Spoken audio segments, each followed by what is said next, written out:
भाई माननीय न्यायमूर्ति श्री पंकज मित्तल, जो देश के सर्वोच्चतम न्यायालय में मेरे साथी हैं, हिंदी हास्य रचना के बहुत ही बड़े स्तंभ और विश्व में प्रसिद्ध कवि श्री सुरेंद्र शर्मा जी, इलाहाबाद उच्च न्यायालय से आए न्यायमूर्तिगण,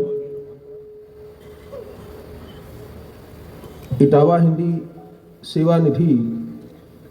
न्यास के सभी पदाधिकारीगण, जिन्होंने न्यायमूर्ति स्वर्गीय प्रेमशंकर गुप्त जी का जो समर्पित जीवन रहा और हिंदी भाषा के लिए जो आंदोलन उन्होंने शुरू किया, जिस त्याग और तपस्या के साथ उन्होंने उसको बढ़ाया, मैं उनके परिवार को, इस संस्था से जुड़े सभी भाइयों और बहनों को, विशेष रूप से प्रदीप जी को जो यहाँ पर सारी संस्था को संभाले हुए हैं, आप सबको बहुत बहुत बधाई देता हूँ। मुझे पूरा विश्वास है कि इटावा हिंदी सेवा निधि न्यास केवल इटावा तक ही सीमित नहीं है और न रहेगा। हिंदी भाषा के प्रचार के लिए जो संकल्प स्वर्गीय श्री प्रेमशंकर गुप्त जी ने लिया और न्याय प्रणाली में हिंदी के सदुपयोग के लिए जो ऐतिहासिक कदम उन्होंने उठाए, आप उसी उनकी लंबी यात्रा को और आगे बढ़ाकर पूरे देश में इस आंदोलन की पहचान बनाएंगे।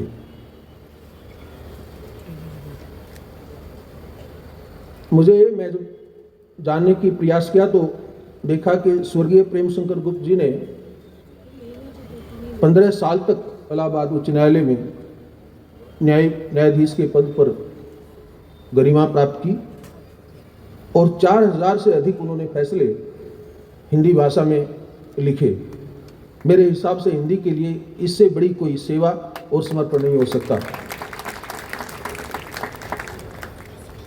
मुझे बताया गया कि श्री अटल बिहारी वाजपेयी जी के साथ सर्वप्रथम हिंदी गौरव सम्मान 1992 में भी श्री प्रेमशंकर गुप्त जी को मिला। इस्लामिया इंटर कॉलेज, जिसके प्रांगण में आज ये फंक्शन हो रहा है, वो भी 3 दशक से इटावा जनपद में जो हमारी भारतवर्ष की भाषाएं हैं उनको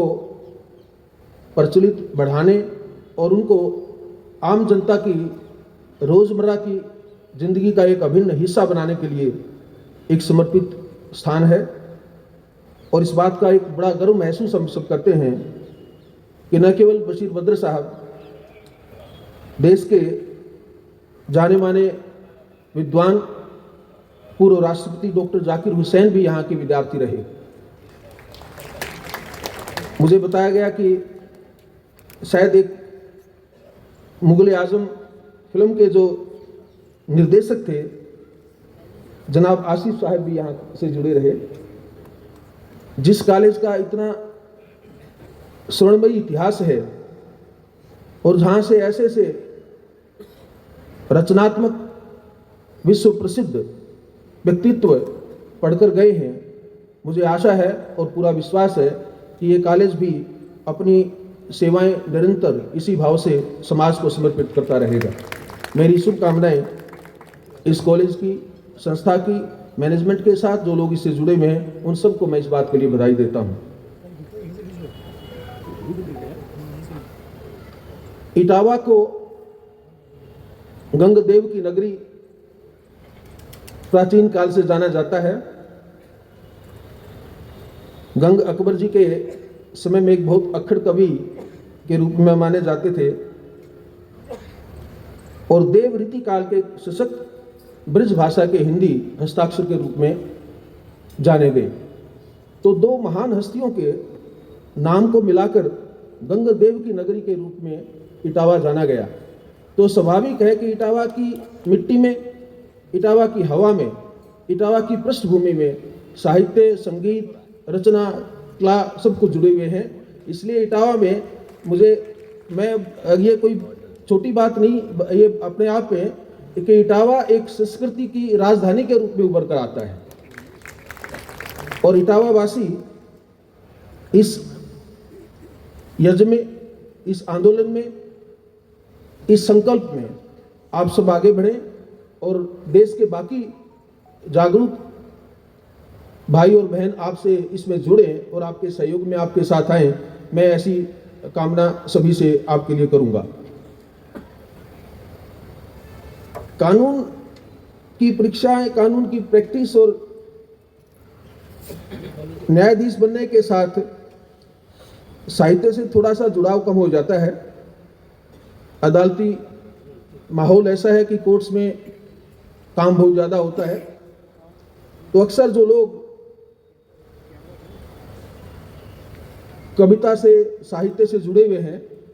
जब वो वकालत में आते हैं या फिर जज बन जाते हैं तो कुछ न कुछ दूरी साहित्य और कला के साथ उनकी हो जाती है। मैं पूरे मन से इस प्रयास के बावजूद कि मैं जुड़ा रहूं और ऐसी गतिविधियों में जब भी मौका मिले तो मैं हिस्सा लेता रहूं, इसके बावजूद भी मुझे लगता है कि मैं जो पारिवारिक मेरा जिम्मेवारी साहित्य या हिंदी भाषा या संस्कृत भाषा के लिए थी, शायद मैं उसका अभी तक पूरा नहीं निभा पाया। और जब मुझे आज का ये निमंत्रण भाई पंकज मित्तल ने दिया तो मुझे लगा कि ये अवसर है कि मैं अपनी जिम्मेवारियों को दोबारा से जानूं और जितना मैं प्रयास कर सकता हूं करूं। आदरणीय प्रदीप जी ने मेरे दादाजी के बारे में, मेरे पिताजी के बारे में थोड़ा सा विवरण किया। जो आज मैं आपके बीच आया हूं तो मेरे उन परिवार के बुजुर्गों के प्रति समर्पित सम्मान भाव और उनका दिया हुआ जो कुछ मेरे पास आज है, मैं उसी को आपके सामने बताने के लिए आया हूं।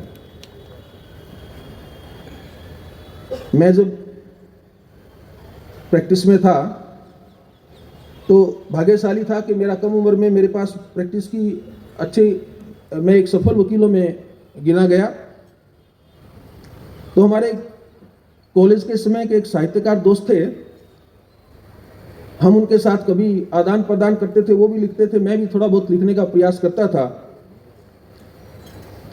तो उनका एक बार मेरे पास बहुत दिनों के बाद एक चिट्ठी आई और उन्होंने शेर में मेरे से पूछा कि इस तुम्हारे दस्त को क्या हो गया, हाथ को, इस तुम्हारे दस्त को क्या हो गया, बीच लपटों के बर्फ सा हो गया, तुमने लिखना बंद कर दिया। तो हमें बड़ा अजीब लगा। तो मैंने उनको जवाब दिया। जवाब इस बात का था, मेरा कहने का तात्पर्य कि मैं प्रैक्टिस में आ गया हूं और उन दिनों में शायद एडवोकेट जनरल बन गया था, तो बड़ी जिम्मेवारियां थी, तो उसमें पढ़ने लिखने का, साहित्य से थोड़ा बहुत जुड़ाव नहीं रह पाता था। तो मैंने उनको जवाब लिखा और जवाब भी थोड़ा सा मेरा अपने ढंग से उनको दिया। मैंने एक नए साल का उस वक्त शुरू हुआ था, तो मैंने कहा 9 वर्ष पर 2 दुआएं दे रहा हूं, भूल कर बीते हुए सब हाथ से। तो मैंने उन्होंने जो लाइन लिखी थी कि क्या हो गया, मैंने लिखना क्यों बंद कर दिया, तो मैंने इसका जवाब दिया, पहुंच दी है अर्थ की सब तख्तियां। उन दिनों स्कूल में तख्तियां जैसे जाते थे, तो हमने पहुंच दी है अर्थ की सब तख्तियां, अब मदरसे जाऊंगा किस वास्ते। तो ऐसे कह करके हमने कहा कि भाई अब हमारा लिखना चुकना ये बंद हो गया है। तो पर मैं हमेशा मेरे दादाजी का और पिताजी का और मेरे भाई का जो कुछ उनका लेखन रहा, जो उन्होंने साहित्य में इतना योगदान दिया, उसके साथ, उन संस्थाओं के साथ मैं हमेशा जुड़ा रहा और जुड़ा रहूँगा। और ये एक हमारी नैतिक जिम्मेवारी है कि जिस भाषा, जिस कल्चर, जिस माहौल और जिन परिस्थितियों में हमने पैदा हुए, अनुभूति हुई, उस सारे माहौल को संजो कर रखना और उन जो हमारी सांस्कृतिक जो धरोहर है उसको आगे बढ़ाने का कर्तव्य हमारे कंधों पर आता है। मेरे परिवार ने, मेरे दादाजी ने एक संस्कृत महाविद्यालय बनाया। मुझे खुशी है इस बात की कि जिस प्रयास और जिस संघर्ष से उन्होंने स्थापित किया, आगे चलकर मेरे पिताजी ने और उसके बाद मेरे भाइयों ने और मैंने मिलकर के उस कॉलेज को और ज़्यादा विकसित किया है। और हमारा प्रयास है कि उस संस्था को हम भारत के वर्ष में एक प्रसिद्ध संस्था के तौर पर लेकर के आएँ, ताकि जिस भावना के साथ, जिस अपेक्षा के साथ, जिस कर्मयोगी वचन के साथ मेरे दादाजी ने उसको शुरू किया था, हम उस प्रयास को पूरा कर सकें।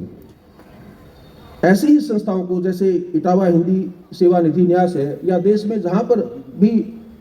हमारी देश की भाषाओं को लेकर के जो संस्थाएं बनी हुई हैं, उन सबको प्रमोट करना, उनको सबको आगे बढ़ाना हम सबकी जिम्मेवारी है। आदरणीय प्रदीप जी ने इसी बारे में 3 संविधान के प्रावधानों के बारे में जिक्र किया, आर्टिकल 348 या 350 और 351। मुझे विश्वास है कि संविधान की भावना के अनुसार और सावधान जो संविधान में जिन संवैधानिक संस्थाओं से एक अपेक्षा उसमें लिखी गई है, उस प्रावधान में वो सभी संवैधानिक संस्थाएं अपनी जिम्मेवारी को समझेंगे और इन संविधान के इन प्रावधानों को देश में लागू हों और देश की जनता को उन्हीं की भाषा में, खासकर कोर्ट में, चाहे वो कोर्ट की प्रोसीडिंग्स हैं, लिखने की बात है, या कोर्ट में बोलने की, बहस की बात है, या कोर्ट के फैसलों की बात है, वो उन्हीं भाषाओं में आए, ऐसा प्रयास जारी रहेगा। इस बारे में एक बात मैं आपको सबको खुशी होगी, मैं बताना चाहूँगा कि सुप्रीम कोर्ट इस विषय पर बहुत ही सजग है। हमने, ये ठीक है, कानूनी जो एक संविधान के अनुरूप में और जो देश में कानून बना है उसके हिसाब से कोर्ट की, सुप्रीम कोर्ट की जो भाषा है वो इंग्लिश है, लेकिन इसके बावजूद भी हमने अभी से 16 भाषाओं में सुप्रीम कोर्ट के फैसलों का अनुवाद करना शुरू कर दिया है। आज देश का कोई नागरिक अगर वो उत्तर प्रदेश में है, मध्य प्रदेश में है, बिहार में है, तो उसको हमारे फैसले को हिंदी की में उसकी रूपांतरित कॉपी मिलेगी।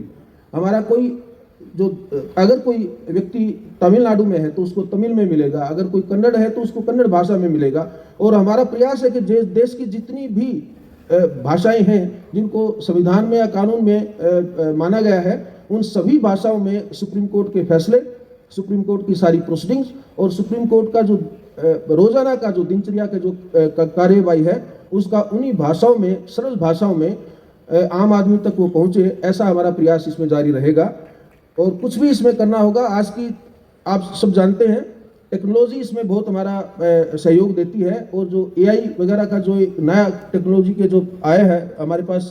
एक टूल जिनको आप बोलेंगे, ऐप जिनको बोलेंगे, जो एक हमारे पास एक जो शस्त्र जो आया है, उसका हम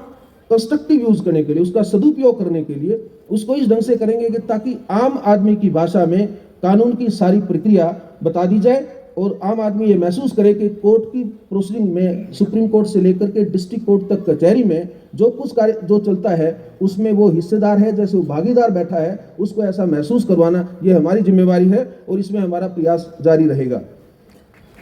आज के इस कार्यक्रम में इटावा हिंदी सेवा निधि न्यास ने मुझे आमंत्रित किया। मैं इसके लिए आप सबका, विशेष रूप से मेरे भाई जस्टिस पंकज मित्तल का और इलाहाबाद हाईकोर्ट से आए मेरे दूसरे न्यायाधीश भाइयों का मैं बहुत आभारी हूं। उन्होंने मुझे